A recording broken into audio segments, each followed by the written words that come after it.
Hello again, board gamers. In this video, I'll be talking about this game called the Guild of Merchant Explorers, which I'll refer to as just merchants cause the name is pretty damn long. I'll be referencing other flip/roll and rides in this review, as merchants strongly resembles a flip and ride game with a few unique and interesting twists. So without further ado, let's get right into it. In merchants, 1 to 4 players will compete for a very relatable goal of having the most money. Everyone does this by exploring the lands and seas of their given map to discover villages, towers, and treasures, while also building trade routes between various cities. To set up, you choose one out of the 4 maps available in the game. Each player will then get the same chosen map in front of them, along with the bits and pieces of their chosen color. This exploration board is then placed in the center of the play area, along with 3 of these random gold cards specific to the map that you are using. Lastly, these 6 particular explore cards will be shuffled face down to form the explore deck. And you're now ready to play the game. You start the game by revealing the top card of the explore deck, which is then placed on the matching symbol of the board. The card tells everyone what kind of terrain they can explore and whether there's a specific pattern that needs to be followed. So in this case, the card lets you explore 3 sea hexes, but they must be in a straight line. This card, on the other hand, lets you explore 2 grassland spaces with no pattern restrictions. So say this card is revealed for this turn. Everyone then has to simultaneously explore 2 grassland spaces on their own maps. There are a lot of these grassy areas on your map, so exploring any 2 like this will do, right? Nope, this would not be a legal move. See, your exploration range is adjacent to where your colored pieces are on the map, but since we just started the game, your range is limited to only the hexes adjacent to this starting area. Since there's only one available grassland hex in our range, the first exploration cube must be placed here, which gives us 1 coin or money, as we just covered the single coin symbol on the hex. Doing this placement effectively extended our range like so, allowing us to put the second exploration cube in either one of these 2 grassland spaces. Exploring either one of them will extend your reach even more for the next turn. Once everyone is done exploring, another card will then be revealed from the explore deck, allowing everyone to continue exploring, but this time following the new card. Using this card to continue our exploration, you can basically keep expanding your range like so. Though something like this would have been illegal, as the card requires you to place them next to each other. This reveal and simultaneous exploration cycle will keep on repeating until you have explored the last card in the deck. At some point during one of your card reveals, you'll eventually come across one of these special era cards, which is the first unique twist of this game. When they appear for the first time, each player will be randomly dealt 2 of these investigation cards. These cards are basically exploration cards but on steroids. For example, this one right here allows you to explore 3 mountains and 1 sea with no pattern restrictions. You know, as opposed to the puny 1 mountain that you normally get. This other one allows you to explore any number of sea spaces as long as they are on a straight line. So say you have a cube here on this map. This card can then do something ridiculous like this. Again, night and day compared to this common one that everyone gets. Out of the 2 choices that you are given, you will then pick one to activate for this turn. The card will then be placed beside your map next to where the matching era symbol is like so. As these cards are unique to each player, everyone does different things when an era card is revealed. Here's the composition of the explore deck for each of the 4 rounds. As you can see, the first era card that you get in round 1 will come into play again in the later rounds. When the card reappears, everyone then gets to reactivate their first investigate card again instead of choosing a new card like before. You only get to do this again when the second or third era card is revealed for the first time, meaning you will eventually have 3 different investigate cards, which activates whenever the corresponding era card is revealed. At this point, you might think exploring the whole map is gonna be pretty easy with all of these powerful cards, right? Wrong! All thanks to the second twist, which explains why the game only gives you 36 cubes when your whole map has like 186 hexes. Yes, I counted them, it was pretty painful. See, in between rounds, everyone's map will be reset, removing all exploration cubes from the map. Yep, you heard that right. If your map looks like this at the end of round 1, then after the reset, it's going to look like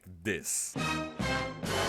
Well shit, how am I supposed to progress then? I hear you say. Well, that's where these villages come in. Whenever you fully explore a cluster of the same terrain type, say like this 3 grassland cluster right here, or these 4 mountains here, you can then replace one of the exploration cubes with a village instead. These villages serve as quote-unquote checkpoints as they do not disappear during the reset. So when you begin a new round after the reset, you can immediately start exploring next to where these villages are instead of starting all over again. There are a lot of these land clusters on the map, and yes, you can basically build a village in every single one of them, from the smaller clusters that only have 2 hexes to the larger ones of up to 7 hexes. Though there are some restrictions such as 1. No villages on sea spaces, 2. Each cluster can only have 1 village, and 3. Each village can only be placed on a plain hex, so none of these hexes could have a village on it. If all the hexes in the cluster are not empty like so, then you cannot place a village in it at all. Lastly, building a village also gives you instant money depending on which round you built it in. And just as a reminder, your end goal is to get the most money. Aside from getting them them via the villages and the coin hexes, you can also obtain money from these for other things. When you explore a discovery space, which can be done using any terrain type, you'll place a tower on it instead of a cube. Each successive tower that you build will reward you with more coins than the last one, totaling up to 38 coins for the 4 towers. The catch here is that these tower spaces are on the very far ends of your map. Up next, we have this ruin space, which gives you a treasure card when you explore them. The treasures give you endgame coins for the various things that you have. For example, it might give you 1 extra coin per tower that you build, or for each villages that you have on a certain terrain type. They could also be set collection cards or just gives you flat 2 coins. Sometimes though, they give you an immediate extra explore action following the same exploration rules. Each ruin can only give you 1 treasure chest per game, and once you claim them, this token will be put in place to remind you that they will not give you any more treasure cards the next time you explore them. Then there are also cities in the game, which doesn't really do anything when you explore them, but when you connect them to another city, you will create a trading route which gives you coins equal to the multiplied result of both cities' value. Doing so will close one of the cities of your choice with this trading post token to prevent it from being used again for this purpose. Lastly, the game also comes with these public goals, which gives you coins when you fulfill the requirements written on it. If you are the first person to finish a goal, you will get 10 coins. Anyone else finishing the same goal after will only get 5 coins. There are always 3 of these cards each game, and they are usually pretty self-explanatory. So yeah, you'll be flipping and exploring each turn to build checkpoints and gain money through various ways. Then at the end of the round, you reset your map by removing all your exploration cubes from it. At the end of the 4th round, the game ends and the player with the most money will be the winner of the game. And that's basically all the rules for this game. So how good is Merchants? Well, in the rather crowded landscape of roll/flip and rights, Merchants is able to bring something new and interesting to the genre thanks to the combination of unique reset mechanic and investigate cards. The game also feels a bit more challenging and strategic compared to other flip and rights, as it constantly threatens to punish your bad moves with that reset mechanic each round. You will have to plan your moves ahead for the round so you can accomplish a few things that round, like building a checkpoint before the reset happens. Let's use this alternate map as an example. Say you just started the game and this 2 Wild Explorer card is revealed first. Since you have to begin the game by exploring around the starting area, where would you then place the 2 cubes? I'll give you a second.